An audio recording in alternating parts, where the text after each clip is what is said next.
paaralan ng San Isidro sa bayan ng Nagilian, La Union, nagmistulang lawa dahil sa baha. Nasira ang mga gamit sa paaralan matapos malubog at magsilutangan dahil sa pananalasa ng sunod-sunod na bagyo at habagat. Ang San Isidro Elementary School ang tinungo namin ngayong araw, pero hindi naging madali ang daan patungo sa lugar dahil kinakailangan muna naming tumawid sa kalsadang nilamon ng umapaw na ilog. May hanging bridge pero nasira dahil na rin sa lakas ng ulan at hangin ng mga nagdaang bagyo. Pero hindi pa natatapos dito ang aming kalbaryo dahil isa ulit na ilog ang kailangang tawirin. May hanging bridge dito pero maayos.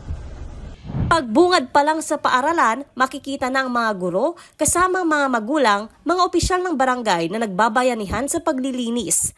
Ang paglilinis sinimulan pa noong Sabado at nagpapatuloy pa rin hanggang ngayon.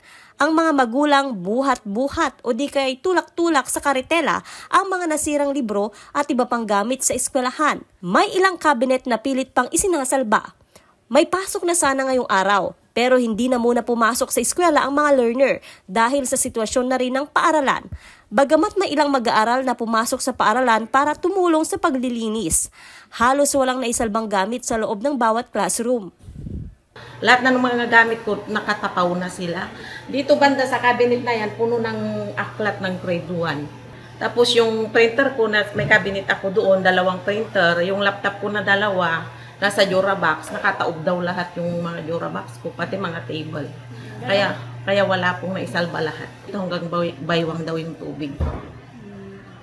Kaya wala pong naisalba na gamit ng grade 1. Nasira rin ang mga telebisyon na ginagamit sa pagtuturo at ilang appliances. Ang nasira po dito sa paaralan, ma'am, is mga 70% sa mga instructional materials namin, sa mga audio-visual equipment namin tulad ng TV, laptop, at saka mga printer po.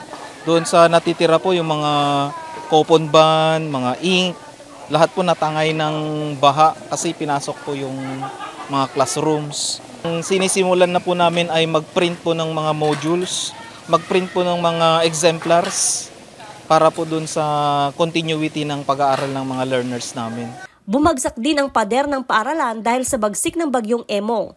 Pero higit pa rito ang naitala sa paaralan. Ang kanilang stage, muntikan na ring lamunin ng ilog.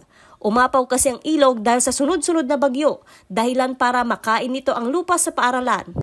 Noong hindi pa nananalasa ang mga kalamidad, dating mataas na bahagi ng lupa itong ating kinatatayuan. Pero sa paghagupit nga ng sunod-sunod na bagyo, mula sa bagyong Krising, Dante at malakas na hangin at ulang-dala nga ng bagyong Emong, itong bahaging ito ng San Isidro Elementary School nilamon ng ilog. Nasa 20 metrong lapad, 100 metrong haba at 4 na talampakang lalim ng lupa ang kinain ng ilog. Pero hindi naman daw sana ito mangyayari kung hindi natibag ang bahagi ng bundok malapit sa paaralan.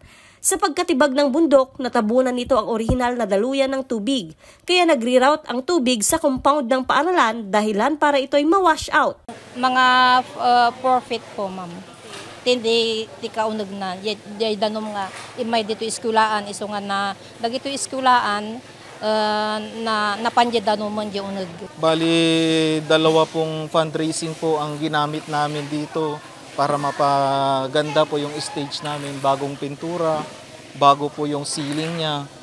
Tapos yung kanyang semento ay napagawa na rin po namin.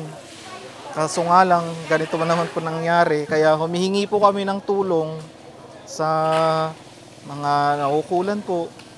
Saka may mga ginintuang puso na extend po sana yung tulong sa amin, financial, para mga pagawa po ulit ang stage. Patuloy pa rin ang clearing operations sa ilog para matanggal ang bumarang mga kawayan at iba pang sanga.